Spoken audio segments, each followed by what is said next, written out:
Hello, and welcome to my presentation for the fourth annual Easton Book Festival.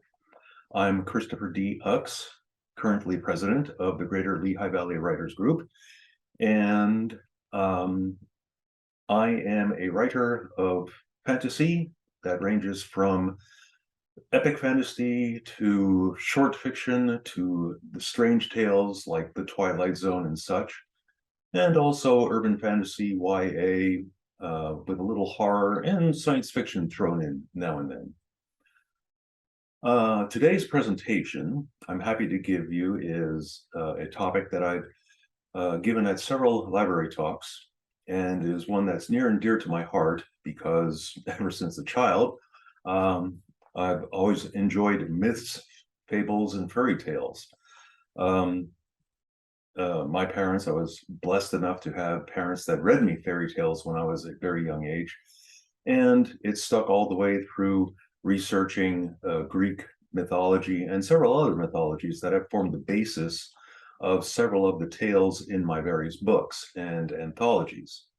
So let's start off with this talk with a couple of provisos, warnings, and so on.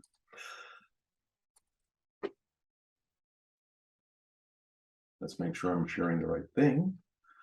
There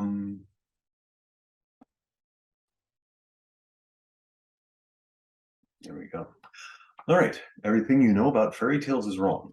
As I said, I am president, but have been a long-standing member of the Greater Lehigh Valley Writers Group. I'm also a member of other writers groups like Penn Writers and more locally, the Bethlehem Writers Group.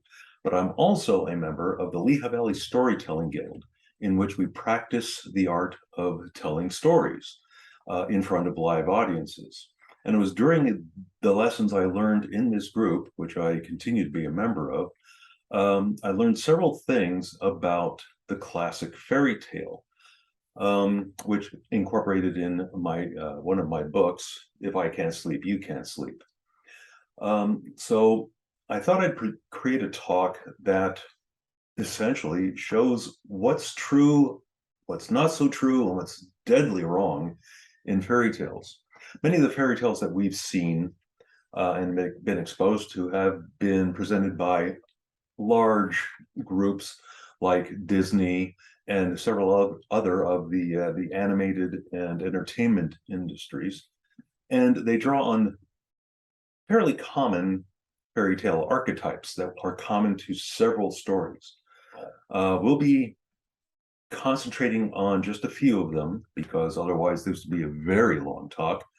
But we'll be discussing their origins and their evolution, how they changed over the ages, not just from book to book, but from writer to writer and through human generation. And we'll also be doing a quick and fairly interesting and sometimes quite comical comparison about how they stack up against their historical stencils, the examples from which they were supposedly taken in history. We'll be looking at two archetypes in particular. The first one being the damsel in distress, the second one being the knight in shining armor. And we won't have much time for it, but it will appear now and then, the third archetype that is in so many fairy tales, the evil stepmother, and all the variations and flavors thereof. So let's start off with first of all, there are, as I said, the origins and the evolution of these archetypes. Now, we're all familiar with the Brothers Grimm as they collected their tales from various oral traditions, most notably from families, from religious organizations, and even bar rooms, and even less taverns, and even less reputable places of business transactions. But mostly they were collected from oral traditions, both at the family and the public level. However, over time, these tales were changed from version to version through something called the Gothic Revival. Now, during this period, which we will call the Gothic Revival, it was a romancing of medievalism. kind of like a post-medieval look back at what medieval was, except that they were kind of looking at it through rose-colored glasses. Now, technically speaking, the medieval era is loosely defined as anywhere between the 5th and 15th centuries. However, the Gothic revival spread throughout Europe and its colonies, mostly Great Britain, plus Dutch and other and French and other colonizations throughout the 19th century. Now, keep in mind what time and place this really was. This was around the time of Queen Victoria, and it was incredibly romanticized during the 1800s or the 19th century. Notably, 400 or so years ago, after the medieval era had concluded. So, just as historians look with a jaundiced eye at his quote unquote historical records, so we also have to look at fairy tales as they supposedly were preserved during a period of time 400 or plus years after the oral tradition began. Now, also, let's look at kind of the psychology of the era. Just like America had experienced during the 1980s and 90s and nostalgia about the 50s and 60s with such television shows as Happy Days and Laverne and Shirley and so on. There was similarly a nostalgia during the Queen Victoria age. And this was because during Queen Victoria, industrialism was growing by leaps and bounds, driven not just by huge infusions of capital, but also marvelous inventions in scientific theories that were being created during that time, like Maxwell, who discovered the laws of electromagnetism, and Fulton, who created the steam engine, Faraday, who also worked in electronics and came up with some rather interesting electronic devices, my favorite being the Faraday cage. And Samuel Morse, who created and took all these electrical inventions and combined them into the telegraph, where suddenly communication between peoples didn't occur over generations or however long it took a horse to travel from point A to point B, but instantaneously through the magic of electromagnetism. And things were changing at such a great pace that English society and European society in general started going through a nostalgia where they longed for the good old days, where the good old days were medieval times. So as a result, they looked at medieval times with a very thick pair of rose-colored glasses. And these influences that changed and made the tales evolve came from several different sources. One of the first ones I like to look at is architecture. We know a little in modern times about how castles and other architectures were built, mainly from paintings of that time, historical writings which were illuminated with pictures, and also remaining bits and pieces of the castles themselves. But since they were so very old and historical preservation was not really strong after the medieval age, many of these castles faded away or were destroyed or repurposed or rebuilt or torn down. And there are, while there are a few castles from true medieval times, they are very bare bones and nothing like what this picture shows here.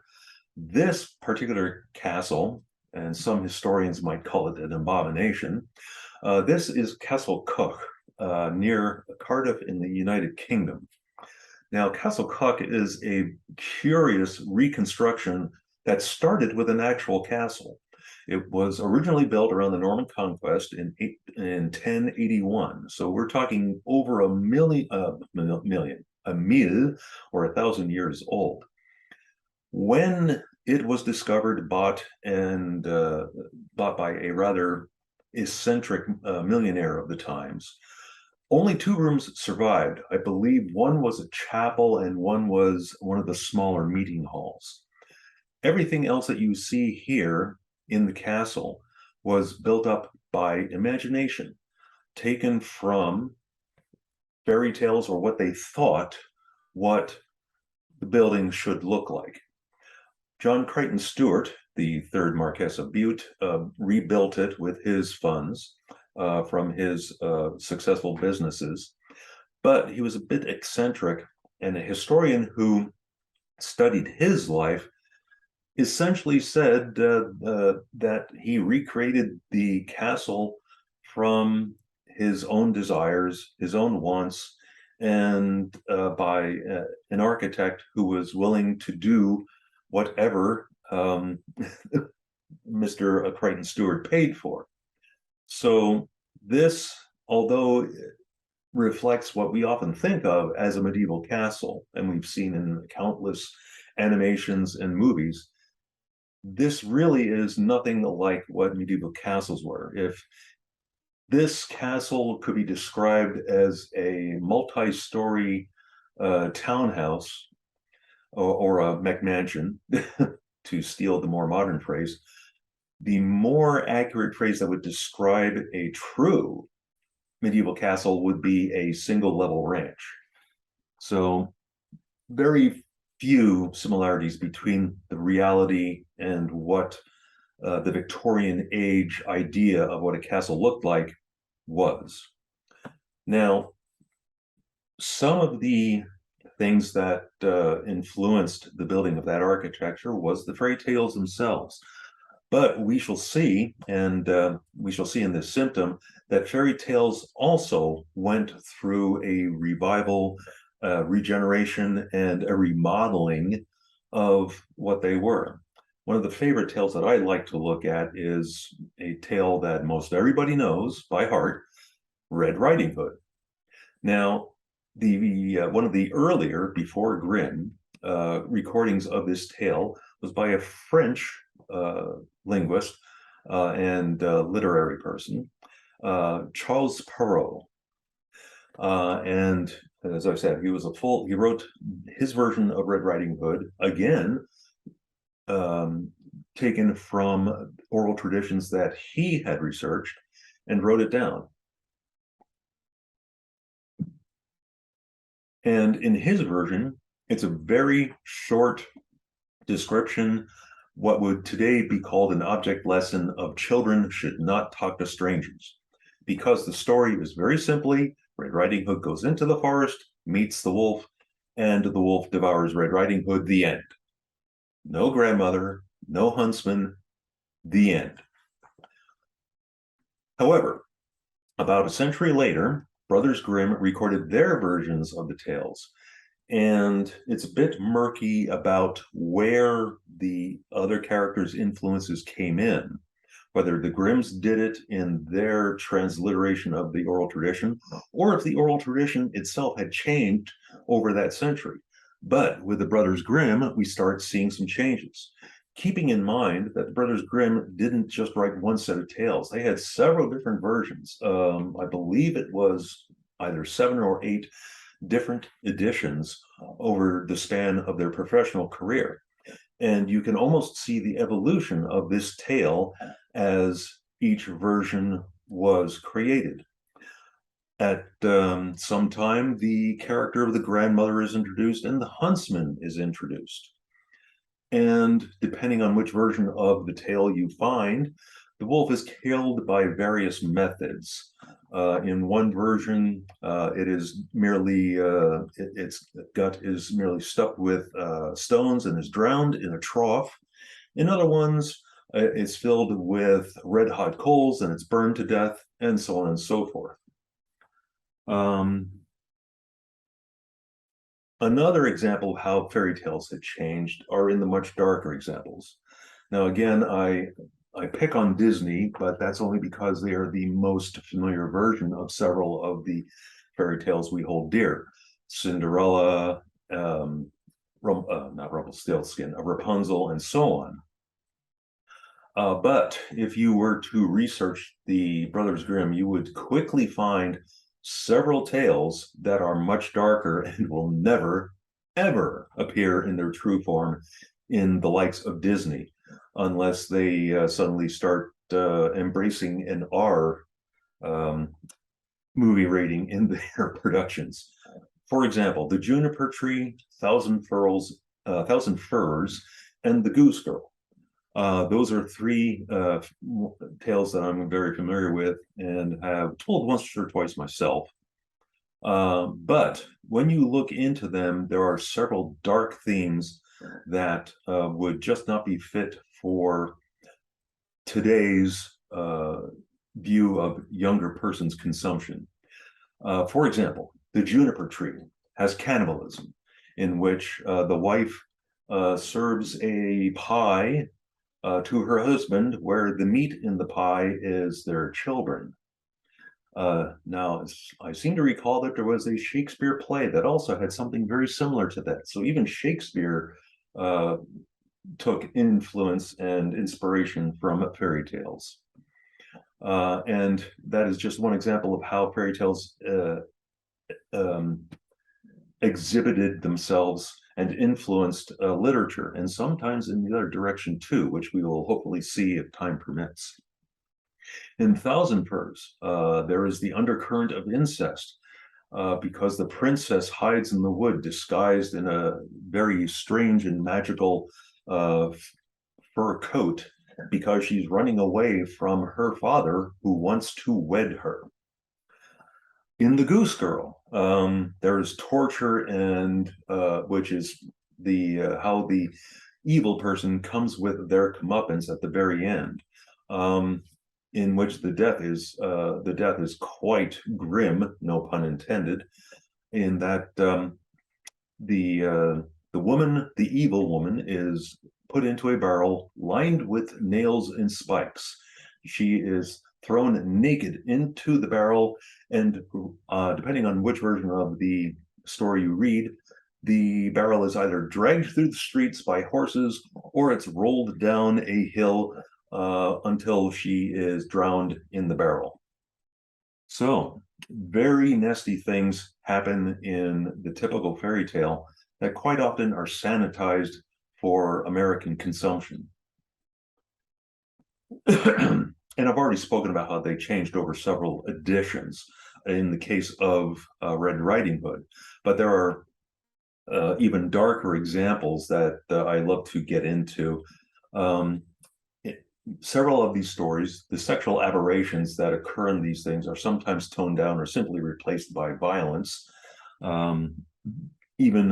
Or extreme violence is sometimes toned down to regular violence, if you will. Other things that you'll see in other tales is that facets of Christianity are introduced in some places and then mysteriously removed. For example, there are several tales like, I believe it's The White Snake, where a protagonist is faced with 12 doors, representing either representing angels or the 12 apostles, and there's a 13th door that must never be passed through.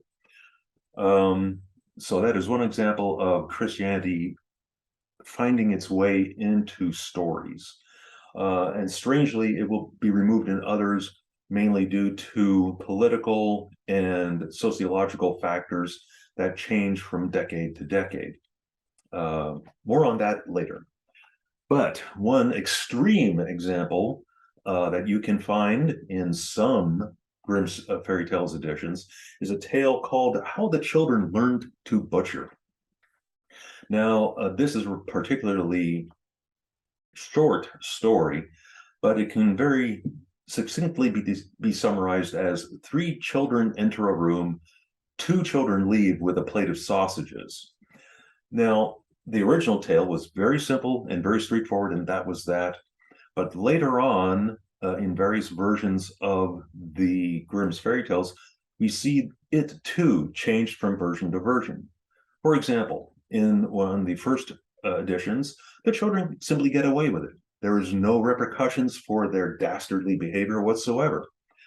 In a second version, we see that the family self-destructs. The mother is so distraught she commits suicide, and the father, who comes upon the scene of one of his children destroyed and his wife taken her own life, that he wastes away into oblivion, and he takes the family with him. Another final version sanitizes it almost exactly, and rather than facing horrible repercussions for their actions, the children undergo a trial by the city fathers, and the fathers basically acquit them. Like, oh, they were children, they didn't know what they were doing. So there we see a rather dark um, fairy tale with, I cannot even begin to figure out what the moral lesson of that particular tale was, but whatever it was totally reversed by the time the Brothers Grimm were finished with it. And in some collections, it's removed altogether for obvious reasons. There are further symptoms of the Gothic revival in various things, but we need to start looking at why they changed. And the reasons are very various and wide strewn. As I said before, there was some politics, some religion that got interjected, but also there we will be seeing that some other venues like politics and even art started to get in the way of the true picture of what these fairy tales started out as. But for the moment, let's stick with the Brothers Grimm, Charles Perrault, and other writers who brought fairy tales to the written word. Writers had to make a living, just as they do today. However, they were forced to strictly adhere to what their audience would pay for, because in those days, books were indeed rare items. You could not go to Barnes and Noble and get a bazillion different books in a single visit. You often had to contract a person to make a book for you. And in the days once printing was mass produced, thanks to the Gutenberg press, books could be made in batches, and by large printings, we're talking maybe 10s, 20s, and if you're incredibly successful, 100 or so copies. But the buying audience, who had coin in those days, were all the upper crust, if I may, of society. The haute cuisine type of customer. In other words, the people with the money. So the writers and the purveyors of fairy tales had to make their stories palatable to the upper crust tastes of their audience. So telling tales that had no redeeming social value, like the children who learned to butcher, they had to make it palatable for their readers. Otherwise, they could not make a living at all. So we start seeing in these stories bourgeois leanings, so that it was palatable to the high society. And depending on the age, you'll sometimes see anti-king, anti-monarchy, what it would be the word, propaganda in these fairy tales, because there was a period of time in which the Brothers Grimm were publishing their books where there was a large anti-monarchy sentiment amongst the higher paid people, from masons all the way up to the lords and ladies of the power structure. And depending on who their audience was, be it Protestant or Catholic, sometimes they injected pro or anti-Catholic leanings into their stories. And sometimes the flavor of the Catholicism changed as popes changed. between editions. It becomes a very complex mulligan stew of various forces affecting how these fairy tales changed and sometimes, let's call it what it is, polluted. But another thing, because of high society, another way that the fairy tales got changed or influenced by other outside factors is the fine arts. Now, I could talk a lot about one of my other favorite topics, opera, because I don't like opera, is the fact that opera grew out of the common folks theater, but then adopted into, once again, the higher taste, just like fairy tales got adopted by the high society and changed for them. Low cast tales where the music was essentially folk songs grew up, was polished, and became something of high society in the form of opera. And fairy tales were not immune to these effects. Cinderella, Sleeping Beauty, Hansel and Gretel, and several other fairy tales from the efforts of the Grimms got taken up and enhanced by the musicians and composers of that day. One extreme example is Humperdinck, who had taken the tale of Hansel and Gretel not from any written thing that he had observed himself, but he witnessed a puppet show at a nephew's birthday party, and he got inspired from that to write his opera, Hansel and Gretel. So here we have a game of telephone where it was the oral tradition to a written tradition to a puppet show to a musical form. And if you were careful enough to draw these lines, you would begin to see that sometimes these things fed back into the original fairy tale, thus polluting them even more.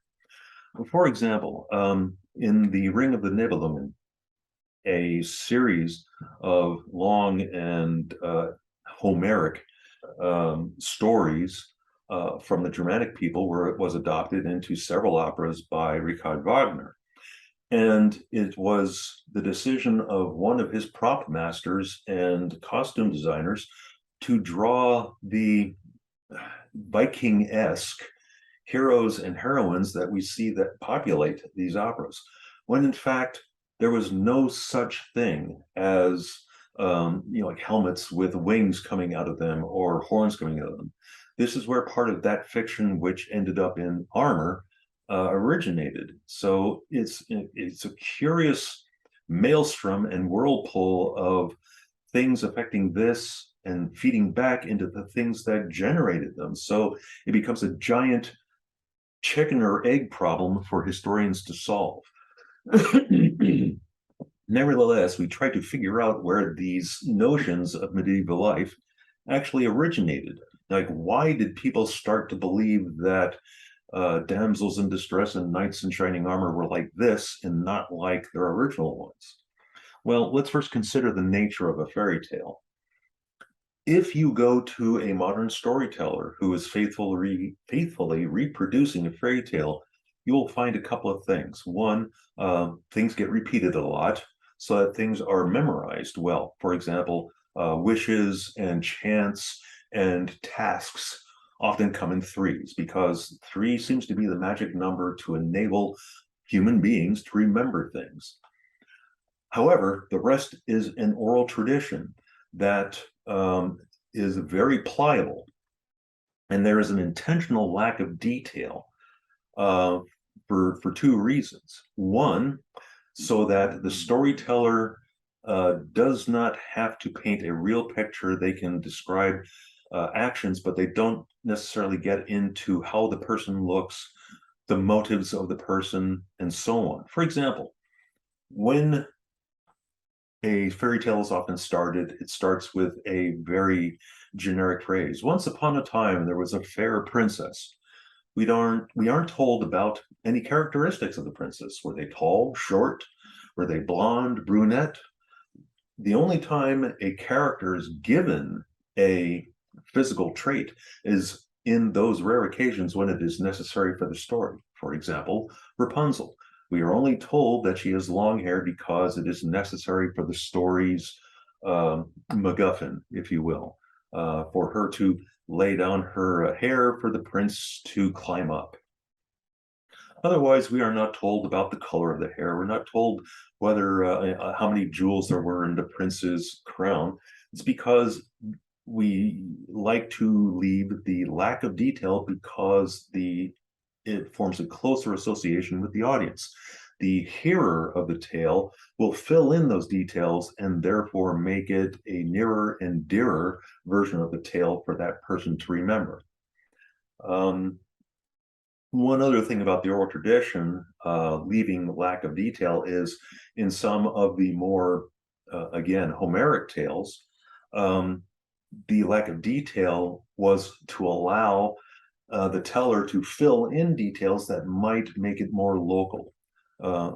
Going way back to Greek times, Homer and the various epic poet masters of ancient Greek would inject local flavor into their tales so that they would be better received by their audience. So if, for example, if somebody were to tell a tale of Rumpelstiltskin in Bethlehem, they might talk about the steel stacks, but when they talk about it in New York, they'd put in the skyscrapers, for example, just so that their audience would be given details that they were familiar with and fill in the rest. So these first writings were pretty true to the minimalism, no lack of detail. However, as time went on, this lack of detail is a vacuum, and we all know nature abhors a vacuum. And it is just human nature that sooner or later these vacuums and details are filled with poetic license, inaccurate histories, social tastes, as in the paying audience, and sometimes discrimination. In many tales, you would find tales of witches, and they unfortunately, at the time they were recorded, would have physical characteristics of people that were looked down upon at the time. For example, they would have long noses or other things that would be attributable to Jews, an unfortunate thing, but it historically occurred. Other times they would put in characteristics because of societal dislike of the Romani. But if you look close enough, you will find these inferences and influences, unfortunately so, in fairy tales. Just because sometimes that vacuum is filled with good things and sometimes it's filled with not so good things. As a result, we will be faced with the chicken or egg problem. Like, were these really in the original version, or were they added because of the times and the social forces of that times? And social is the key word there, because just like we have social media that can take a story and totally put it in a wrong light, blow it out of proportion, or put in the exact opposite intended meaning, the same thing happened with fairy tales, except that the fact that it was much more slow, because you had to go from person to person to person as they traveled from region to region to region, as opposed to social media, which is across the world faster than you could sneeze. And there we are with the chicken or egg problem. Well, when you see something on social media today, is that really what happened? Or are you getting the game of telephone where he told him, who told her, who told him, who told her? That's what happened. So it turns out to be a veritable Gordian knot sometimes to figure out how much influence is Gothic revival and how much is the true part of the fairy tale. So let's get into brass tacks here. How accurate are these romantic archetypes? Well, I hope to prove to you that they weren't all that accurate. There was a germ of truth in them, but overall, they really got distended and distorted. So let's first start off with the damsel in distress. Now, picture your typical damsel in distress in fairy tales, and how would you describe them? Well, they were of noble birth, obviously. Like they were duke, duchess, or princess. Goodness knows, the princess. Uh, but they're held powerless against by some superior force, usually an evil one. They're held far away in a remote location where it's either a great distance or you have to uh, achieve or win against several tasks, temptations, or other nasty beings to finally get to her as the reward. But what is she doing? She's usually just sitting in her tower, twiddling her thumbs, spinning away on her wheel, just doing essentially nothing important to the plot, waiting for rescue. And of course, she's chased. However, one by one, we'll see that many of these attributes were just not true. When I discuss these in libraries, I would go into rather great detail. But in the case of Joan of Arc, just because she is well known to most everybody, I really won't spend all that much time with her. Just that she was not a damsel in distress, although she had humble beginnings, not a princess. And through her visions, whether they be spiritual, magical, or a mental aberration, she climbed the ladder of power and then was brought down again, where she was ultimately burned at the stake for heresy. But in between all that, she led several battles uh, after she predicted the outcomes of battles. So she was familiar with the art of war, not quite a powerless damsel in distress. Another person that I like to focus on is Matilda of the House Canossa um, from that time period of Lombardy. Now, here we have two pictures. Obviously, they are vastly different. The first one is near the time that Madame Matilda had lived, and the one on our right is a much newer painting. As a matter of fact, I think it might even be photography. But as you can see, she has a bit more of a military stance, yet she still has a dress. Neither of these depictions are really accurate. Um, one of the first one presented her as one of royal power, which she did eventually wield quite well. But she was not of the highest noble birth. She was a medium noble birth. But as we will find out, she would not be comfortable in either one of these clothes. As a matter of fact, she'd probably be more comfortable holding a sword, but not in a dress, as we shall see.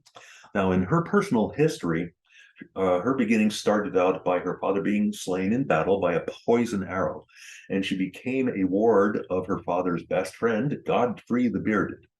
Now, during these days in the province of Lombardy, and this is long before Italy itself was proclaimed as a nation state or a standalone country, this was the time where provinces battled with each other for power, position, or land.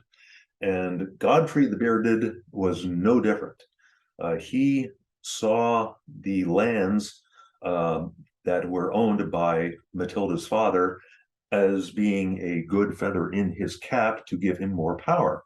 So, to keep those lands, he wed his son, or rather, I'm sorry, stepbrother, Godfrey the Hunchback, which we can only picture what he looked like, to her so that he could keep the Canossa family wealth in his domain. Now, Godfrey the Hunchback, unfortunately, did not live very long, and there were accusations of skullduggery, similar to the poison that killed her father, but nothing was ever proved. There were also, like many times in modern days, there's all sorts of scandals and things going on, and she was accused of even having adultery with the Pope.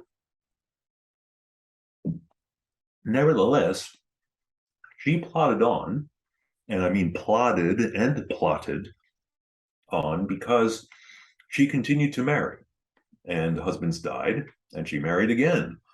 And through these blood relations and these marriages, she accumulated a ton of land and she became a fiefdom in her own right. But she was not a lady in waiting by any means. Started by her father, she was trained in the art of war. She was tutored in the military arts, and she was a very good um, shot and archer on both foot and horseback. And she knew how to wield a sword and how to direct the military forces that she had garnered through the acquisitions of lands. So she was by no means a shrinking violet. She was a military, financial, and land force to be reckoned with. There's even some tales about how she was pivotal in bringing certain popes to power. That's probably because she was accused of adultery with some of these popes. Who knows? But one of my favorite scenes concerning Matilda and a pope is that she defeated the Holy Roman Emperor, and Henry IV had to swear fealty barefoot in the snow at the gates of her castle, therefore bringing finally the broken Holy Roman Empire and the Holy Roman Church back together under Pope Gregory VII. What a scene I would like that to see. A king barefoot in the snow, kneeling and pleading with a woman. I doubt if you're going to see that in any of the old Hollywood films. Another example that I like to think of the historical damsel, that is just not a damsel at all, is Nicola de la Haye. And she comes from a place called Lincolnshire, several miles north on the east coast from London. And she was the castellan of that area, of Lincoln Castle, which was approximately 10 or so miles inland from a certain harbor in the east coast. And this harbor had the unfortunate knack of being often invaded, waylaid, or set upon in general by pirates and the Frenchmen. However, she was the castellan, which would be the modern day version of that word would be sheriff. She was not the sheriff of Nottingham, but the sheriff of Lincolnshire. And she, while her husband was away at court doing things in London, she was responsible for maintaining the castle and the military in the castle. And she by herself held off several sieges by said pirates and said Frenchmen until in 1217, when a particularly nasty siege by the French surrounded her castle. But she had foresight and had enough supplies to keep her castle protected against such siege. So she really did not need help from anyone. However, a certain English knight by the name of William Marshall took it upon himself to rescue the damsel in distress, who really didn't want his help. And politics came to bear in this one. After Mr. Marshall, or Sir Marshall, excuse me, rescued, quote unquote, Madame de la Haye from the French, he took ownership of the castle and gave it to his brother, the Earl of Salisbury. Well, was Nicola going to stand for this? No, she trundled herself immediately off to London and petitioned the House of Lords, saying, "Get this bozo out of my castle." And she succeeded in kicking out the Earl. Obviously, she was not a big favorite of Sir Marshall or the Earl of Salisbury by the time that was finished. But not only did she successfully defend her castle against pirates and the French, she successfully defended her castle against her own Englishmen. And the happy end to this story is that she continued being the castellan, the sheriff of Lincolnshire, until her late 70s, until she passed of natural causes. So, a good on you, Nicola de la Haye. Um, a favorite of mine is a person you probably have not heard of at all, Marjorie, the Countess of Carrick, in very early Scotland, solidly in the medieval eras, the 1200s, actually probably in the latter half, but still pretty close to the center of the thick of things. Now, as I said, you probably haven't heard of her, but stay tuned. Um, One sad day, her husband was killed in the Eighth Crusade, and her husband was the Count Adam of something I'm not going to attempt to pronounce. Um, the message was brought by one of his standard bearers, and he made the trek all the way from the Holy Lands back to Scotland to bear the sad news that her husband had indeed died in battle. But what did Marjorie do? Did she wail away and bereave her husband, crying herself into a pool of tears, locking herself into her castle? No, she kidnapped the messenger and held him in seclusion for the better part of 10 days or something like that, 15 days. There we go. And lo and behold, she corralled one of the pastors in the area, and they were emerged from Castle Carrick as married. Now, obviously, this is a total reverse of the damsel in distress, where the knight didn't rescue the damsel, but the damsel corralled the object of her love, and they lived happily ever after. Now, you may not have heard of her or her husband, but I mention this because you have, I hope, heard of her offspring, Robert the Bruce. So you can see where Robert the Bruce got his boldness from. The mother side, obviously. Damsel in distress? Obviously not. Another one I recently found is a very intriguing story, the story of Jeanne de Clisson. And she had doings not just with France, but during that time when France and England were almost constantly at war at the drop of a hat or a handkerchief or anything else.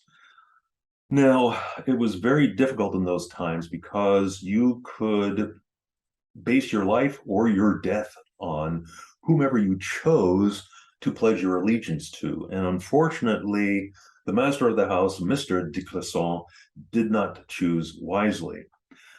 He was convicted against Philip VI with a charge of treason.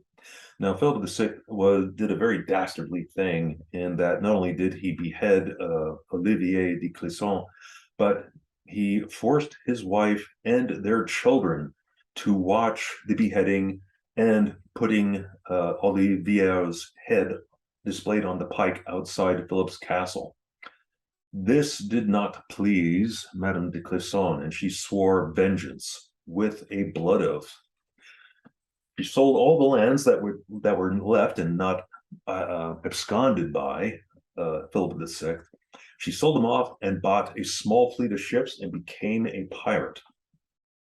And one by one, she successfully managed to take French ships. And she took her winnings and her extra ships, and she created something called the Black Fleet. And her flagship, she entitled My Revenge. Not only did she capture a score of ships, but she also captured 3 French castles. She was going to make Philip pay, and she did. And as a result of her powerful relations between Brittany, England, and France, her nickname became the Lioness of Brittany. There are differing tales about whether she was depending on which side you were on, I suppose, whether or not she was a merciful or merciless pirate. But nevertheless, she does not fit the example of the damsel in distress. There are countless others. Eleanor of Aquitaine is one of the more powerful ones. And by the way, if you look at YouTube, I highly recommend a YouTube channel called Extra Credit History. They recently, just a month ago, finished a 4 or 5 part series on Eleanor of Aquitaine, who was the mother of several monarchs, most notably Richard I, or Richard the Lionhearted. And she was not only a kingmaker, but a true pawnbroker. And she was a bit ruthless now and then because she treated her children just sometimes merely as pawns in the global or the European power broker game. And just to show how merciless she could be, William Marshall, remember the person who rescues people who don't want to be rescued? William Marshall was her hatchet man. And he was one of the 2 most noted knights coming out of England. Another one we will be discussing at a later point in time. But William Marshall was quite prominent through an interesting practice. And I'm going to be raising the curtain on some of the dastardly deeds, but William Marshall made a lot of his fortune with the practice of ransom. More on that later. There are several other examples that we can find throughout Europe in European history. Christine Pizan, who's noted as the first recognized feminist author. Marjorie Kemp, England, is considered to be the first medieval businesswoman. Sadly, she was not a very successful one, but she inherited her business from her husband, and she made a real go of it until her competitors, who were not happy with the thought of a businesswoman at all, did everything in their conniving power to make sure she failed. But she continued on. She persevered on, going to other venues, including venues of professional mourner, I believe, was her last job. Oops, went backwards. So we've seen the fairy tale version of the damsel in distress, the medieval damsel, and we've seen other examples that break that mold. The truth is somewhere in between, as often is the case. The truth of the matter is that men were often at wars, crusades, or court during the healthy times. As a result, it was up to the woman to keep the house in order. And I'm not just talking cleaning. I'm talking about keeping the money in order, keeping the lands in order, and sometimes keeping the military in order. And as a result, the marriages were often more to maintain that family wealth and land rather than love. The practice of arranged marriages, which was a necessity during that time. Because if you did not maintain the family and the money and the power therein, you would be at the mercy of forces that were too powerful and too horrible to conceive of at that time for like the children or the younger folk. As I said, the women were expected to carry their fair share. And sometimes, sadly, they had to maintain one against the other. As you can imagine, family disputes, each with their own military, could become very nasty. And sometimes that's what it came down to, especially when different parts of the family were different parts of dukedoms. Now, chastity was not all that well practiced, so the damsel in distress being chaste, strike that off. And it's not because of any moral failing of the damsel in distress or the historical damsel. It was sometimes a necessity. For example, it definitely became a necessity after the purge of the Black Plague, where 1/3 of Europe was devastated. The Black Death, the plague.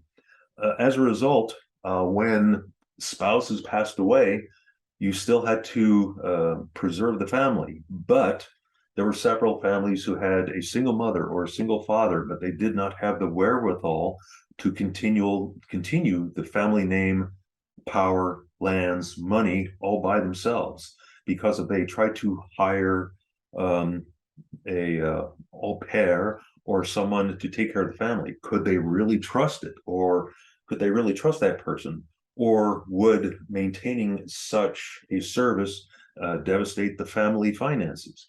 As a result, families married together as a necessity and pool their wealths.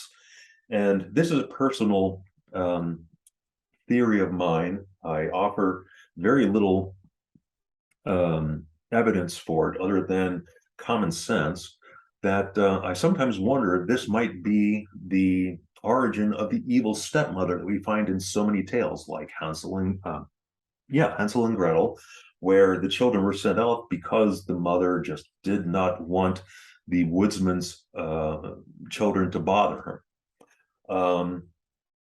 Oftentimes, I wonder if the evil stepmother was just a thing that came out of the necessity or the practice of the mother preferring her children over her husband's or her new husband's existing children. So my children or stepchildren, sometimes it was an easy thing to decide. And I sometimes wonder if that's where the evil stepmother came from. Now let's look at the knight in shining armor. Oh my goodness, there are so many untruths to bury in to uncover in this thing. But let's look at the fairy tale knight and the way we picture them, the way Disney and that ilk have often portrayed them. And in fact, I think it was a very good thing that Entangled, the Disney version of Rapunzel, was a amazing step in the direction of reality, in that her rescuer was a bit of a rogue. But before that, I digress. Before that, the knight in shining armor had several distinct and well-known and expected properties about him. He was chivalrous, brave, honorable, etc., and everything that a good Boy Scout should know. He was a defender of the law. He sometimes was the law. He was the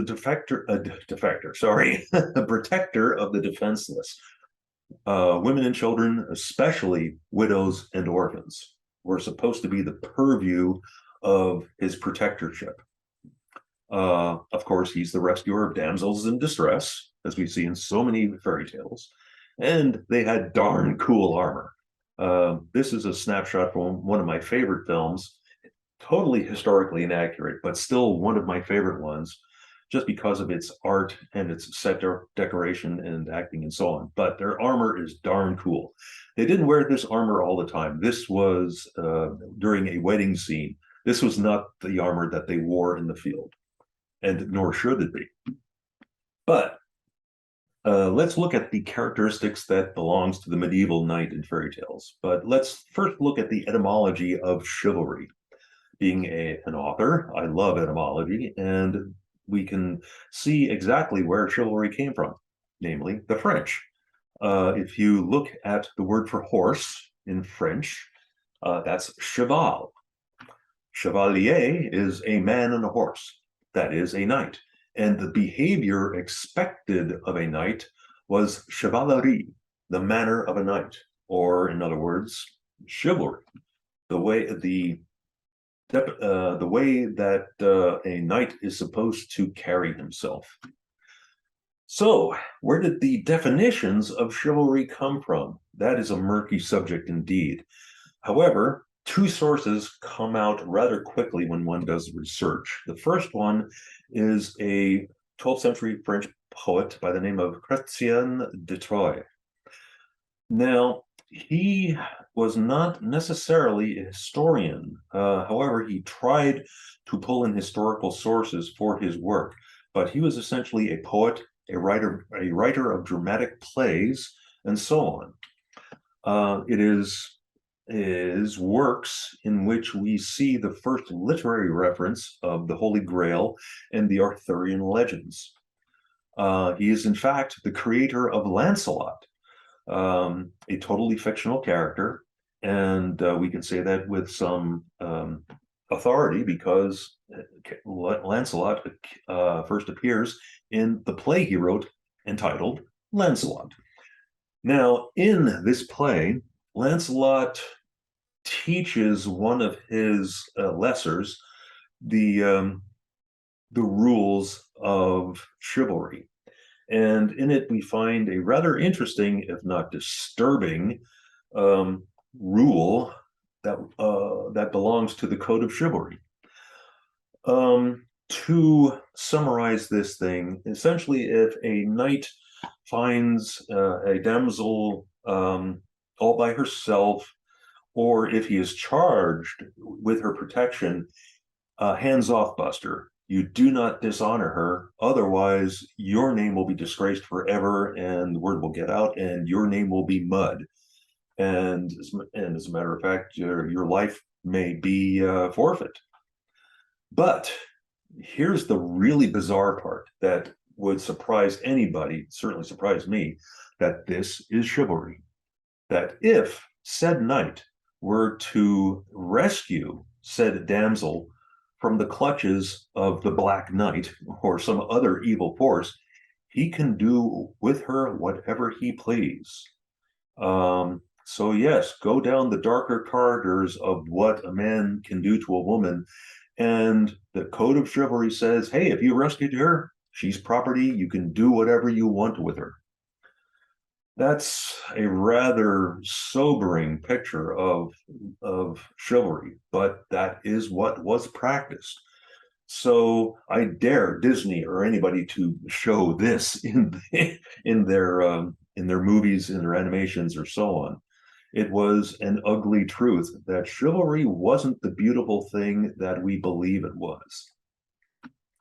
Another definition that history shows us of what chivalry actually was more strictly codified by a French missionary who had seen it all during the Crusades. He was a missionary in the truest sense, in that he helped the wounded, the alien, not the alien, the ailing, and the lost on both sides, both fighting for the Holy Roman Emperor and so on, and the infidel, or the forces of Islam. He helped both sides. So he saw exactly how knights behaved, and he saw the good, the bad, and the ugly of how they behaved. And from that, being the man of God he was, decided, I shall write the definitive form of what chivalry should be. This is how a true knight should behave. And I've seen this work, and it is written in Old English that is very difficult to go through. It would choke Chaucer. My goodness. But the word, and here's a funny bit of a side, the book is entitled The Book of the Order of Connectitude. I nearly fell off my chair when I saw this. For those of you who have seen Monty Python and the Holy Grail, and the French make fun of the silly English Kniggets, it's not a joke. That's where that word came from. Connectitude. So go look that up. It was quite humorous when I found it, but this book does exist, and I have read it, and it is a tome. However, it is a disappointment, because much of it talks about how the knight should behave towards his equals and his duties to his betters, the people up the food chain in the monarchy, all the way up to the royalty. And it has very little to do with what we had hoped it would be, namely, how do you treat your lessers? What time it does spend on the lessers, it basically talks about the behavior and the treatment of squires. So the lion's share of this book, unfortunately, talks a little about law, or how to dispense law. And even more sadly, it has sparse references to the protection of widows, orphans, and so on. Where that got injected into what we currently believe the definition of chivalry, I unfortunately do not have an answer to that. But we see from where chivalry supposedly started from, it was not in the picture. It was basically, this is how you behave with your betters, and this is how you treat your immediate lessers. Um, Unfortunately, it really didn't address the problems that Father Lull saw on the field, the bad behavior. He tried to codify it into good behavior, but he did not really order much punishment for breaking the rules. Um, a strange practice that he does sanction is the practice of ransom.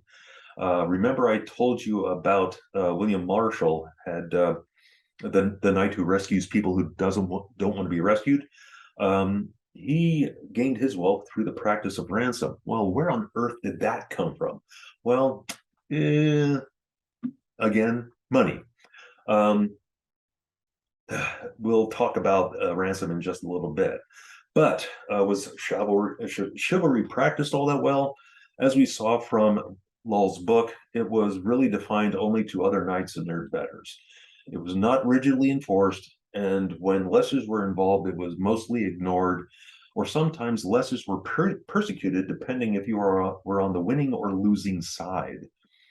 Um, and we'll look at a few examples of how chivalry was, or more properly, was not practiced. The first one we look at is a rather surly bit of mess called the Battle of Crécy, in which the English were outnumbered 3-1 on the fair lands of France. However, they decided to play dirty. The English archers killed the horses of the French knights under them. The French thought that they were going to be brave knights and fought by chivalry. So they marched into the field, 2 by 2, into the field, and they became archer fodder. And down they went, rather ignobly. What's kind of ironic here is that chivalry comes from the French and from the French, of course. And here we are, the people who are supposedly chivalrous, killing horses. Now, these people were not knights per se, but they were English mercenaries. They were, or French commoners, who were upgraded to knighthood and were given free powers of said upgrading. But once the battle was over, these English mercenaries fell back to their ways, and chivalry went out the window, if it was even in the window to begin with, because they certainly didn't fight very chivalrous. And what they did was they usurped the function of the French lords that they had killed. And when the king said, okay, we won the war, it's time for everybody to come back home, the free companies of the English mercenaries said, no, we like it here too much. And they became a rather large pain in the French's side. And between the French kings and powers at that time and Edward III, they managed to get the English mercenaries back out of France by tempting them back to England, by making them true knights, not just hired mercenaries, but true knights. And from that, Edward III created a court of chivalry to rein them in and restrain their power. And this is where we get the Order of the Garter. If we had time, we would start looking at other things like the Order of the Bath and so on. But the Order of the Garter is supposedly like such a fine set of fellows, but unfortunately, their roots are found in people who are paid for war, not people who believed in the war necessarily. Another fine or bad example of chivalry was Limoges Result. Yes, the place where Limoges, China comes from. Now, in this particular battle of England versus France, chivalry was at first practiced. The 3 knights that were in charge of the city of Limoges were overpowered, they surrendered, and their surrender was honored, and they were therefore ransomed. They were held, treated well, and the word for ransom went back to theirs, the Frenchmen's superiors.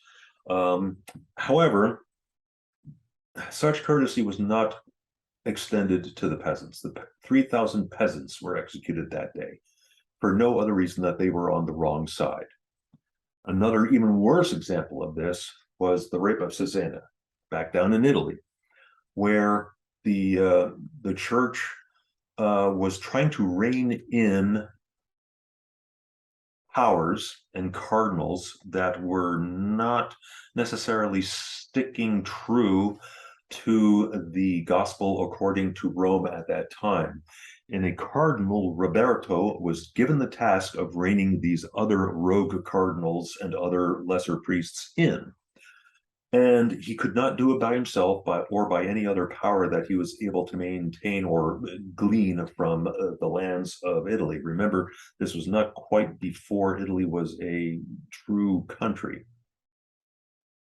He had to try to bring powers from wherever he could find them.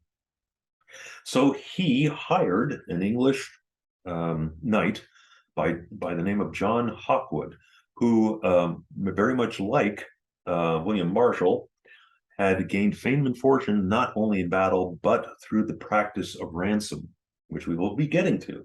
Trust me. John Hawkwood was also a bit of a hatchet man, but he was quite a bit more ruthless than William Marshall was. When they finally put down the revolt of Cesena and took the city, rather than giving protection to the city fathers, the knights of that city, as was required by chivalry, they put them to the sword. The 4 city fathers were murdered unceremoniously by John Hawkwood and his goons. Well, this was not looked upon fairly by the rest of the city. The city went ape, and the city was filled with riots, and the force that John Hawkwood had in the city of 300 Britons was killed. Sadly, for the city of Cesena, that was not all that John Hawkwood had. He had several other legions in reserve outside the city. He went back into the city and killed everyone, not just the people who revolted, but everyone. So much for protecting widows and orphans. Women, the old and sick, children, even pregnant women were killed. So, chivalrous. This is how chivalry was practiced. Obviously not very well. So, how was chivalry practiced? I think we answered that question. Now let's get to the practice of ransom. That blew me away when I found that in the Book of Connectitude, but it was the rigueur du jour. It was the practice of the day, and it could not be gotten rid of. It was a necessary evil, as it were. Before things were codified, it was the goal of tournaments, where sometimes it would be county versus this county, this duke versus this duke, and it was a game, but a game with a purpose. It was to make sure, it was their version of war games, to make sure that like if we were invaded, like is our military up to snuff? Is it able to put down a revolt? Is it able to put down invading forces?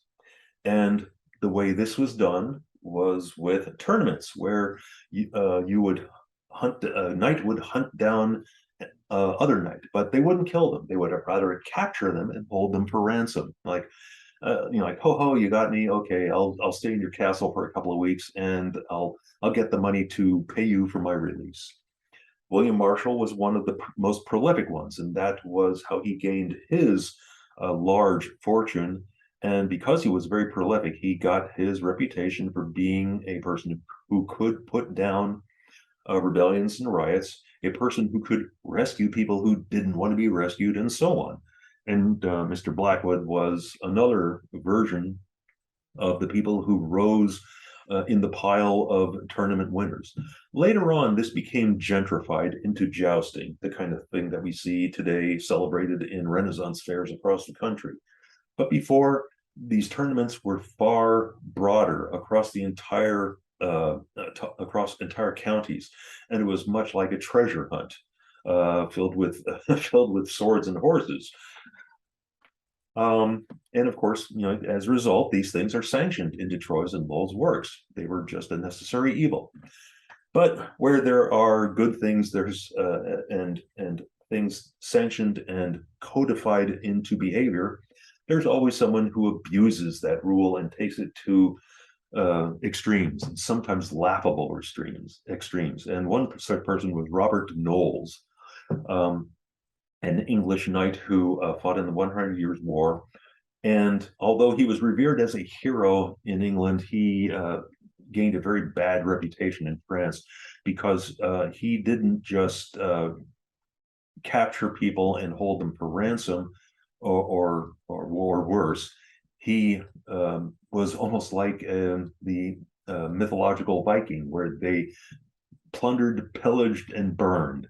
Um, as a matter of fact, his became synonymous with burned cities. If you came across a city wall that was burned, it was called Knowles' Hat because he was responsible for burning down so many cities.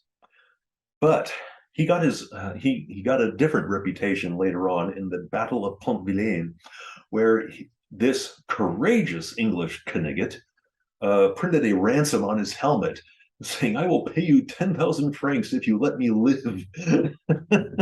So, what a brave knight he was. Um, so he was counting on the practice of ransom, not so much when he was the winner, but he counted on the practice of ransom when he was the loser. What a nice guy.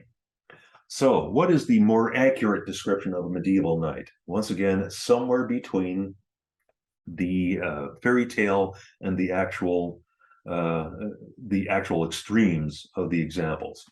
To put it into a summary, the more accurate depiction of the medieval knight is what I call the four Fs.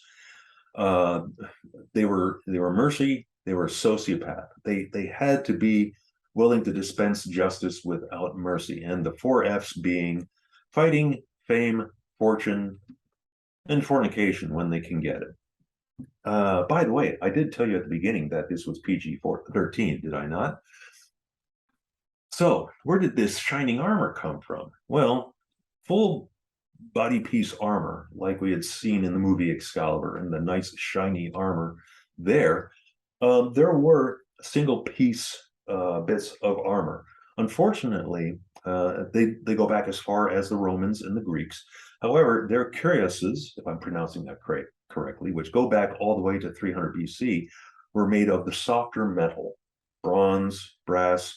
So they were served as some deflection, but when it came to heavy blows or large instrumentations, they really did not function well. They were more ornamental than functional.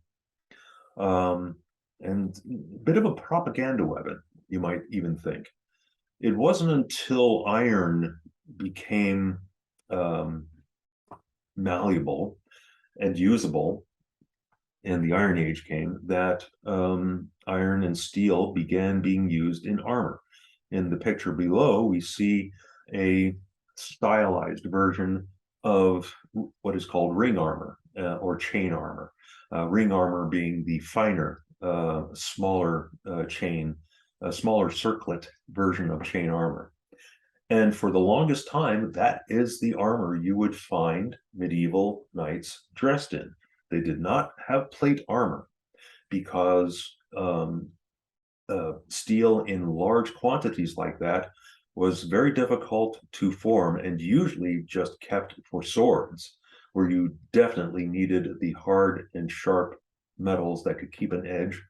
The only way you had steel to blunt such attacks were in small plates, and sometimes because of the difficulty and the learning curve of metallurgy with steel, these small plates were placed around joints because, you know, like if you got hacked on your arm, for example, in your bicep or tricep, you could still function to a certain point. But if you are injured in the joint, it's over. You are, you know, no longer able to battle.